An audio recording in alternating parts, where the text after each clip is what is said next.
Subscribe करें हमारे YouTube channel साधना gold को और पाएं वीडियो सबसे पहले। और हाँ, बेल आइकन दबाना ना भूलें। एक बाप ने बेटे को 100 रुपए दिया। एक बेटे को पिता ने 100 रुपए दिया। कहा जाओ 100 रुपए लेकर बाजार जाना, बढ़िया ताजे ताजे ताजे ताजे फल लेकर के आना। बेटा 100 रुपए लेकर बाजार गया। पहुंचा ही था कि वहां एक मंदारी बंदर को नचा रहा था। ये बेटा अपने पिता के द्वारा 100 रुपए लेकर गया और मंदारी का खेल देखने लगा। बंदर नाच रहा है। ये बड़ा इम्प्रेस हुआ, उस खेल से बड़ा प्रभावित हुआ। अंत में बंदर ने पैसा मांगा कटोरा उठाकर, तो इसने 100 रुपए दे दिया, जो कि इसे पिता ने दूसरे काम के लिए दिया था। बंदर तो चला गया। अब इसे याद आया कि मैं बाजार क्यों आया था। ये बंदर में इतना मस्त हो गया कि भूल गया कि मैं बाजार क्यों आया था। बाद में याद आया तो पता चला, बाजार की तरफ गया। जब तक बाजार गया तो बाजार में दुकानें बंद हो चुकी थी, और खुली भी होती तो खरीद क्या पाता, पैसे तो थे ही नहीं। वापिस चला। पिता ने कहा बेटा फल लेके आए? पिताजी नहीं लाया। पिता ने कहा चलो पैसे वापस करो। नहीं लाए तो पैसे वापस करो। पिताजी खर्च हो गए। खर्च हो गए कहां?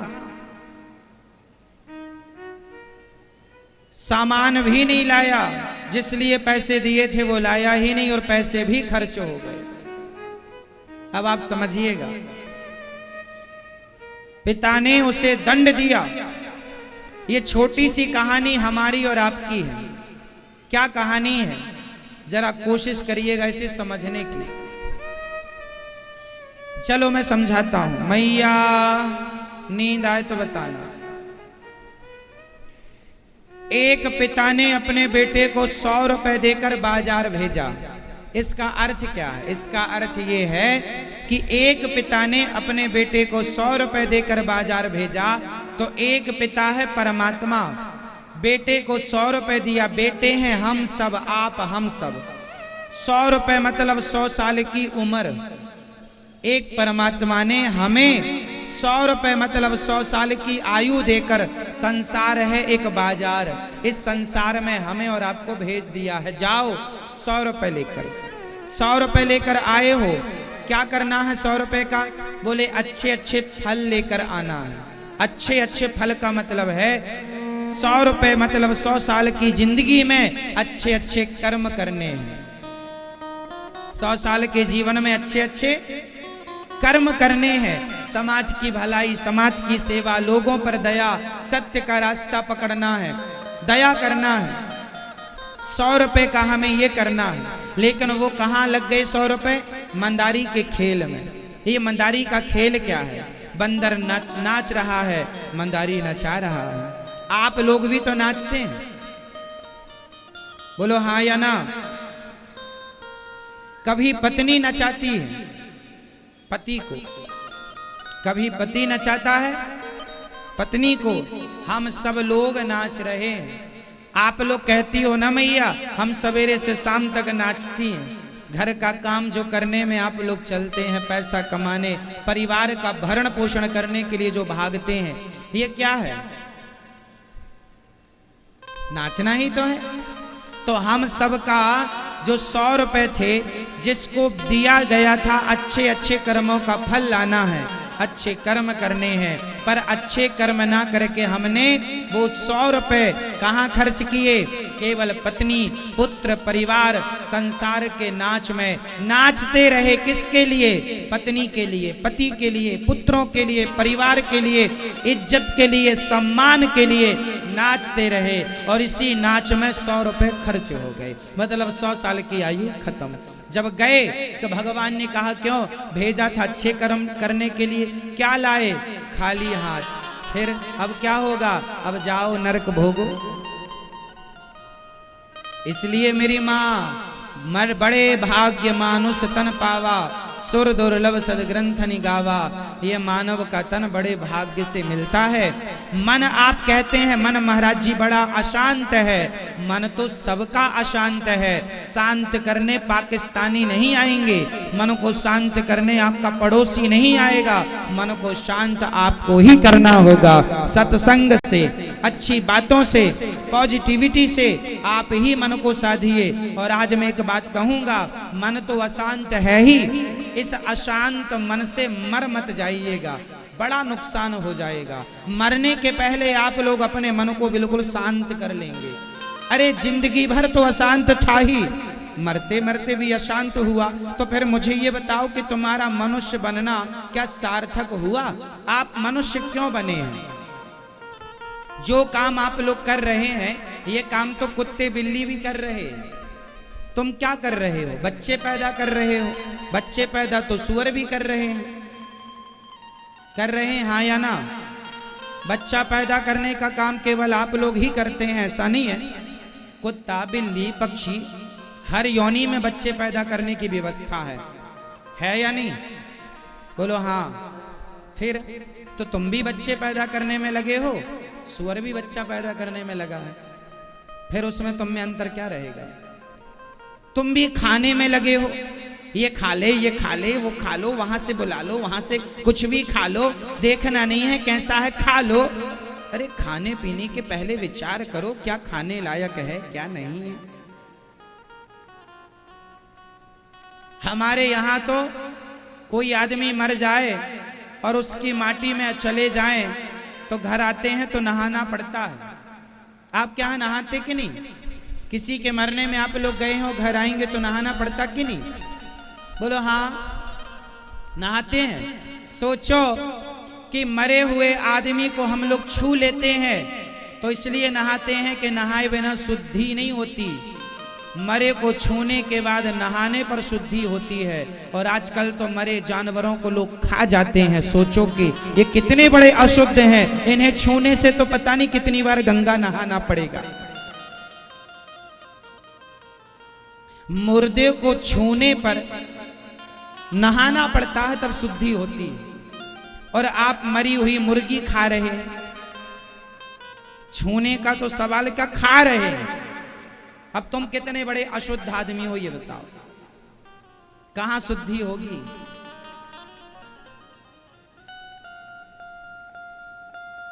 क्यों मैया? इतना भ्रष्ट हो गया है आज का व्यक्ति, पूछो मत। जो मन में आता है, भले गलत है, करता अपने मन की है। याद रखो, इंसान हो, कुछ भी खाना काम तो सुअर कुछ भी खा लेता है। क्यों? कुछ भी कौन खाता? कुत्ता कुछ भी खा लेता है। कुत्ता कुछ भी खाता है, सुअर कुछ भी खाता है। उसके अंदर विचार नहीं है क्या खाना है क्या नहीं खाना, अक्ल नहीं है। इनको जगा दो। आपके पास, हमारे पास अक्ल है, क्या खाएं क्या ना खाएं, इसलिए वही खाओ जो खाने लायक है। मांस इत्यादि हमारे लिए नहीं, हमारे लिए तो दाल चावल सब्जी रोटी फल फूल सलादें इत्यादि चीजें खाने लायक हैं, वो खाओ भोग लगाकर ठाकुर जी का। खाने का मुंह है तो कुछ भी खाओगे, ऐसा नहीं। यदि बच्चा पैदा करने आए हो तो बच्चा सुअर भी पैदा करता है। खाने का काम तो सब लोग, सुअर भी खाता है। सोता कौन है? आप कितने घंटे सोते हैं दिन में?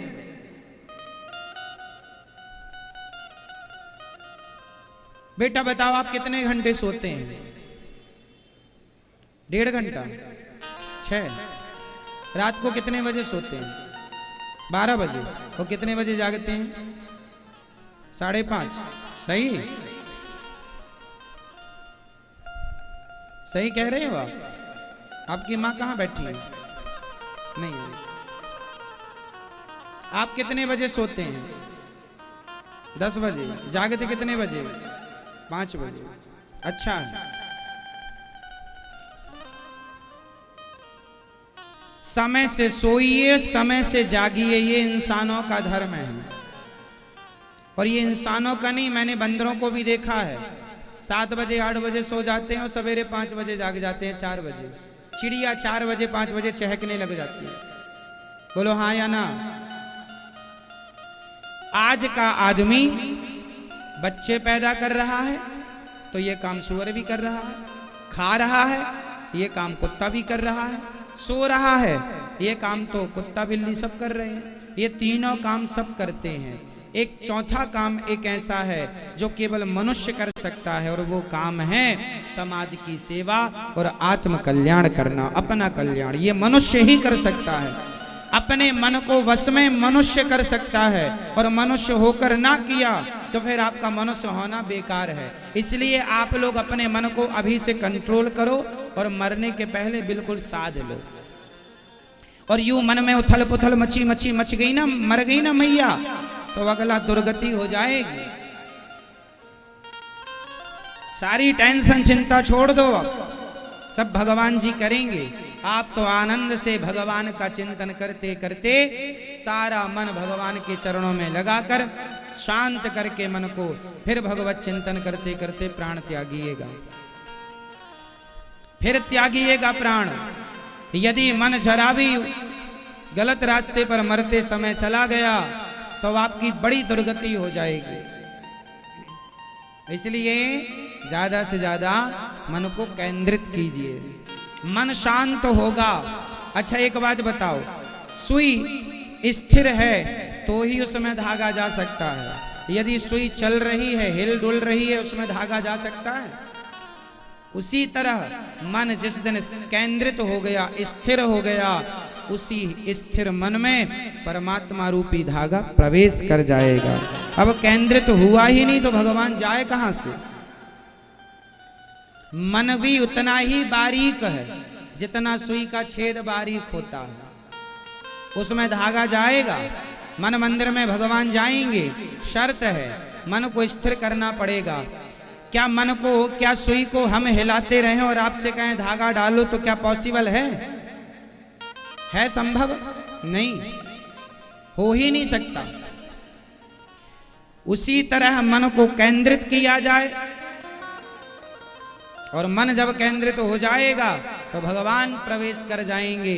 बस मन केंद्रित हो जाए। तो गोपियां जो हैं ये सारा काम धाम छोड़कर इसलिए आ गईं क्योंकि इनका मन इतना केंद्रित था कि भगवान के सिवा इनके मन में कोई था ही नहीं। इसलिए सब छोड़ दिया, और छोड़ क्या दिया? छूट गया।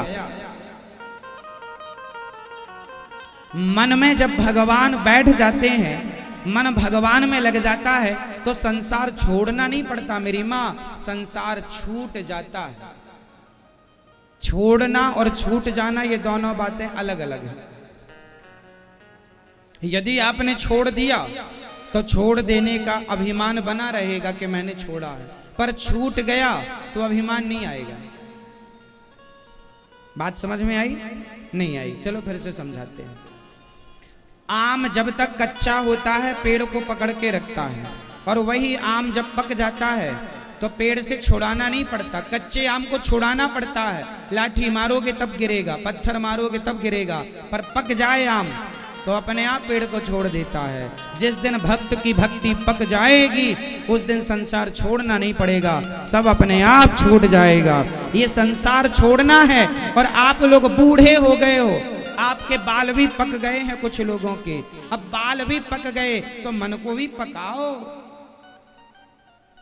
कच्चा मन और पक्का मन में क्या अंतर है? कच्चा मन, आपका मन कच्चा है कि पक्का? जोर से, जोर से। आपका मन कच्चा है कि पक्का? कच्चा मन उसे कहते हैं जो संसार को पकड़ के रखा हो। ये मेरी पत्नी, मेरा पुत्र, मेरा परिवार, मेरा पैसा, मेरी दुकान, सबको पकड़ के रखा है, मतलब कच्चा है। और पक्का कौन है? जो रहे सबके बीच में पर रहते हुए भी पकड़े किसी को ना। पकड़े तो केवल भगवान को पकड़े, मेरे तो गिरधर गोपाल। तो आपका मन माना कि अभी कच्चा है, कोई बात नहीं, पर मरते बाल भी पक गए, मन भी पका लो। मेहंदी पोत पोत के काला कर लिया, ये मैया ने तो लाल कर रखा है सब।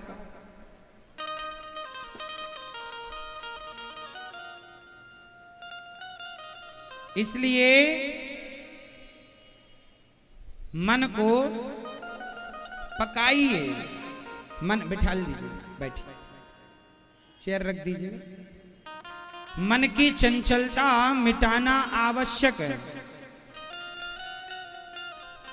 यदि आपका मन स्थिर नहीं हुआ तो आप हारे हुए व्यक्ति। मैया, ओ मेरी मां, कहां नजरें गड़ गई।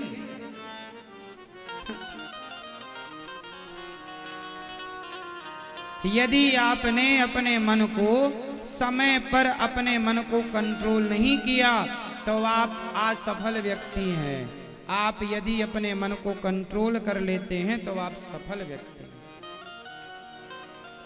बाल पक गए हैं, अब क्या पकाना है? जोर से और जोर से मन। और मन पक गया तो सब आनंद, यहां भी आनंद, वहां भी आनंद। कच्चे आम की बनती है चटनी और पके आम का स्वाद हो जाता है मीठा। कच्चा आम होता है खट्टा, पका आम होता है मीठा। जिसके जीवन में खटास है मतलब अभी कच्चा है, जिसके जीवन में मधुरता आ गई है समझ लेना पक गया है। तो आप अभी कच्चे हो कोई बात नहीं, पर पकाओ। कच्चे मर मत जाना, मरने के पहले पकना चाहिए। नारियल दो तरह का होता है, एक कच्चा नारियल, एक पक्का नारियल। हाँ या ना? नारियल कितने प्रकार का? जोर से। एक कच्चा और एक पक्का। कच्चे पक्के में अंतर बताओ। कच्चा नारियल होता है जो खोपड़ी से चिपका होता है। नारियल को क्या बोलते हैं आप लोगों की भाषा में? जो ऊपर का जो कड़ा कड़ा, हमारे यहाँ नारियल ही बोलते हैं, उसकी खोपड़ी बोल देते हैं। आप क्या क्या बोलते हैं? ठीक है, आप समझ रहे हैं ना? बोलते क्या है वो मुद्दा नहीं है, आपको समझ में आना चाहिए बस। जो नारियल होता है, कच्चा नारियल आप तोड़ेंगे ना तो खोपड़ी टूटेगी ना तो उसका गोला भी टूट जाएगा जो उसके अंदर गोला होता है। और पका हुआ नारियल तोड़ेंगे तो खोपड़ी टूटेगी पर पका हुआ नारियल नहीं टूटेगा, उसका गोला अलग होगा। ये नारियल कच्चा नारियल है या पका हुआ? जोर से। हाँ, ये पका हुआ है। जब इसकी खोपड़ी ऊपर वाली टूटी होगी ना तो ऊपर वाली तो टूट गई होगी, पर देखो इसका कुछ भी नहीं बिगड़ा, ये भी तो अंदर से निकला होगा। क्यों? देखो इसका कुछ भी नहीं बिगड़ा। जबकि ये कच्चा होता और फिर तोड़ा जाता तो ये भी टूट जाता खोपड़ी के संग संग। बात सही है कि गलत है? सही है। उसी तरह कच्चा और पक्का, जो कच्चे मन का आदमी है, जिसका मन अभी कच्चा है, कच्चे आदमी की जैसे पत्नी मर जाए, किसी की पत्नी मर गई, एक पुरुष आया, महाराज मैं मर गया, मैं मर गया, मैं मर गया। तू मर गया? तू कहां मर गया? तू तो जिंदा। महाराज मेरी पत्नी मर गई। तेरी पत्नी मर गई है और तू कहता मैं मर गया। ये कच्चा है। पत्नी मरी, खोपड़ी टूटी तो ये भी टूट गया। पत्नी मरी तो इसको लगा मैं मर गया। किसी का नुकसान हो जाए 1 लाख का, अरे महाराज मैं मर गया, मैं बर्बाद हो गया, मैं मर गया। तू कहां मर गया? ये कच्चा है, क्योंकि दुकान से इसका इतना अटैचमेंट था जैसे कच्चे नारियल का खोपड़ी से अटैचमेंट हो जाता है। वो टूटती है तो ये भी टूट जाता है। दुकान से, परिवार से, पति से, पत्नी से, पुत्र से इतना अटैच हो जाता है आदमी कि उन्हें कुछ होता है तो इसे लगता है हमें कुछ हो गया। और ये कच्चा है। अब पका हुआ वह है कि जिसका कोई कुछ भी चला जाए लेकिन वो ये जाने कि ये तो सब भगवान की अमानत थी, भगवान के पास चली गई, हमारा तो कुछ था ही नहीं, हमारे तो भगवान थे, हैं, रहेंगे। ये ज्ञान आ जाना कि सब भगवान का है, ये ज्ञान धारण कर लेना, यही पका हुआ। सब भगवान का है ये मान लेना पका हुआ भक्त। मन कच्चा और मन पक्का। उनका मन कच्चा है जो सबको अपना मानते हैं, उनका मन पका है जो सब कुछ भगवान का मानते हैं। देखो बात जरा सी, ये मेरा है और ये भगवान का है। यदि कहूं कि मेरा है तो नुकसान भी फिर मेरा होगा।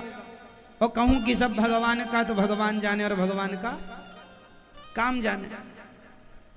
तो आपका मन माना कि अभी कच्चा है, पर कच्चे मन से मर ना जाइएगा, मन को पकाइएगा। तो कौन कौन अपने मन को पकाना स्टार्ट करेगा अब से? कच्चे नारियल बनोगे कि पक्के नारियल? हाँ, कच्चे पक्के नारियल। खोपड़ी टूटे तो टूट जाए, पर गोला नहीं टूटेगा।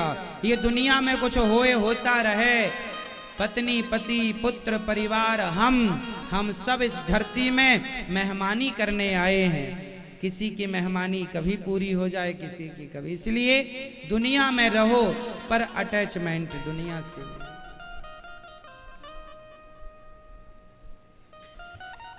ये छोटी छोटी बातें हैं, यदि समझ में आ जाएं तो बहुत कुछ समझा सकती हैं।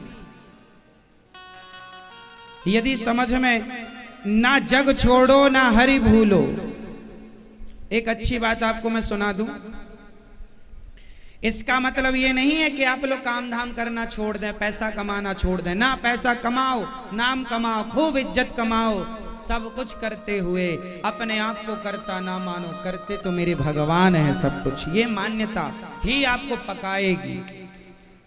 करते हुए भी कर्तापन का अभिमान ना हो। ना जग छोड़ो, ना जग छोड़ो ना हरि भूलो। ना जग छोड़ो ना हरि भूलो, कर्म कर जिंदगानी में, रहो दुनिया में तुम ऐसे, कमल रहता ज्यों पानी में। ना जग छोड़ो ना हरि भूलो। ना तो जग छोड़ना है, ना तो परिवार छोड़ के कहीं जाना है, और ना भगवान को विसारना है। तो ना जग छोड़ो ना हरि भूलो, कर्म कर जिंदगानी में, कर्म करते रहो जो तुम्हारा काम है।